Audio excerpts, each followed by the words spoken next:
So, yung magiging title ng video na ito is Java Structure. So, papakita ko muna kung paano mag-create ng first ever program sa Java. Okay, so first, ang kailangan nating i-declare, meron kasi tayong tinatawag na access modifier.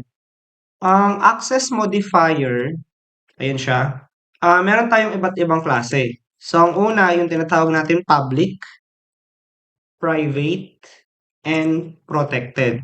So, yung tatlo na yan, no, mako-cover natin for the future, yung iba, yung private and protected. Pero yan yung tatlong access modifier na sinasabi natin. And ang madalas na ginagamit natin is yung public. Okay?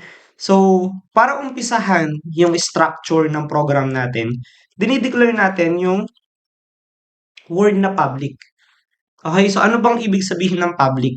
Ibig sabihin ay yung program na i-create natin can be accessed anywhere. Okay, kasi dumarami yung file natin, no, later on dadami yung file natin, and then we need to access from different kinds of program. So para magawa natin yon, makapag-connect tayo sa dalawang program, kailangan natin gawin public yung access modifier natin. Okay? Next naman is, di-declare natin yung tinatawag natin na class.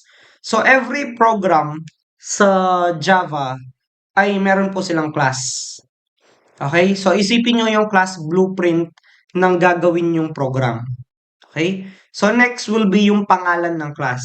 Sabihin natin, pangalan ay Hello World. So, since Hello World yung gagawin natin na program. So, after nun, meron tayong opening and closing curly bracket. So, hindi pwedeng mawala yan. Kasi yan yung magiging scope ng class natin. So, ang opening curly bracket, dyan nag-start yung class Hello World. At dito naman sa closing bracket, dito nag-end yung mismong class Hello World natin. Okay? So, ngayon, ang pangalan ng class ay Hello World. Okay? So, sa loob niyaan, i-declare natin yung tinatawag natin na main method. So, sa loob ng main method, doon natin dinideclare yung logic ng code natin. Okay? So, first, ay again, magdideclare tayo ng public. Ibig sabihin, yung main method na ito, hindi siya restricted, no, na-access siya ng iba. Pag sinabi naman natin static, nire-register natin yung main method natin dito sa mismong hello world natin.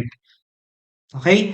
Then, we will declare yung tinatawag natin na void. Ibig sabihin, wala tayong ine-expect na ire-return sa atin. So, returning value, walang ganon. Hindi natin siya ine-expect. And then, meron tayong main. So, ang main guys, sabi ko nga, ito yung main method natin. So, ang class natin ay hello world. So, under ng class natin, meron tayong tinatawag na main method. So, pag dinideclare natin ang main method, always kasama yung public static void, tapos yung pangalan ng main method natin.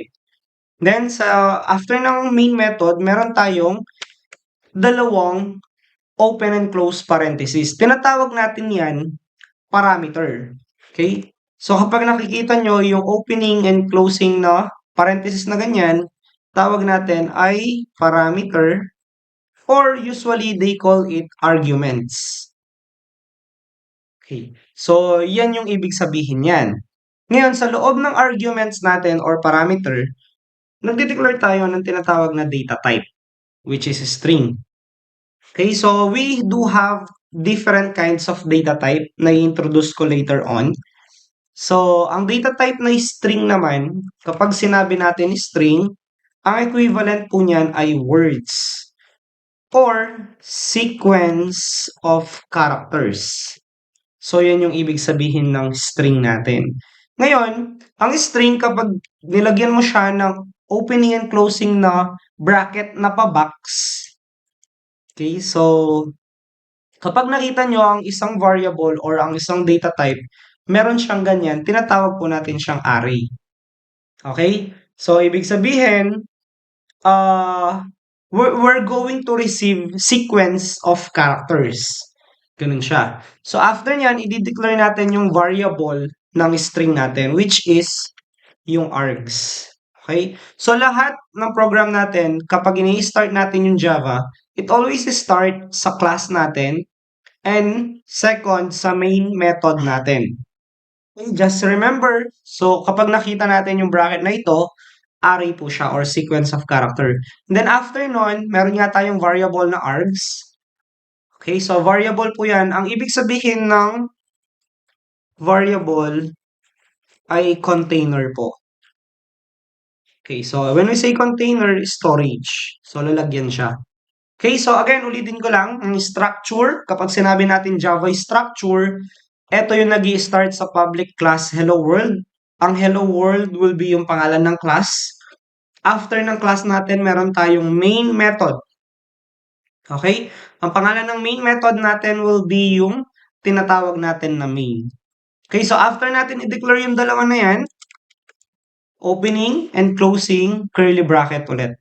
Ibig sabihin, yan ngayon yung magiging scope ng mismong main method natin. So, dito mag-start yung main method, dito mag-end yung main method natin. Ngayon, if we want to print yung sinasabi natin na hello world, gagamit tayo ngayon ng system.out.println. Okay? So, ibig sabihin yan, kapag tinawag nyo yung system.out.println, no? Ibig sabihin, mag-output tayo sa screen. So, anything na ilalagay natin inside ng opening and closing curly bracket natin will be print out sa mismong terminal natin. So, lalagyan natin siya ng double quotation.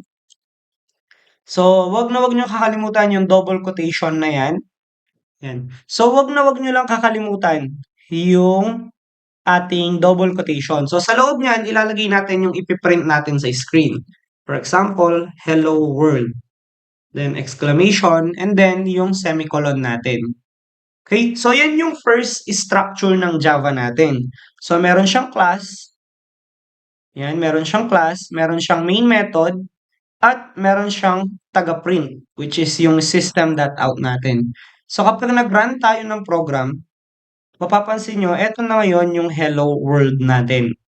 So, ibig sabihin, kapag sinabi natin Java structure, meron siyang class, meron siyang main method, at meron tayong taga-print. O, ibig sabihin, sa loob ng main method natin, yung mismong logic na ipapasok natin later on.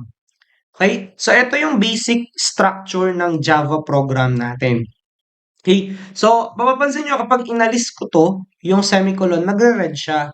Tapos, pag nirun natin yan, mapapansin nyo, syntax error, insert semicolon. So, sabi niya, nagpapa-insert siya ng semicolon. Tapos, ipapakita niya to. Okay? So, ang gagawin lang natin, hahanapin lang natin yung program na walang semicolon. So, yung program natin, meron siyang error dito. So, sasabihin niya sa'yo kung saan yung error mo. Or kung ano yung error mo, I mean. So, lagyan natin ng semicolon and then mawawala yung red. Then, pwede na natin siyang i-run ulit at lilitaw na yung hello world na tinatawag natin. So, yan yung basic Java structure natin.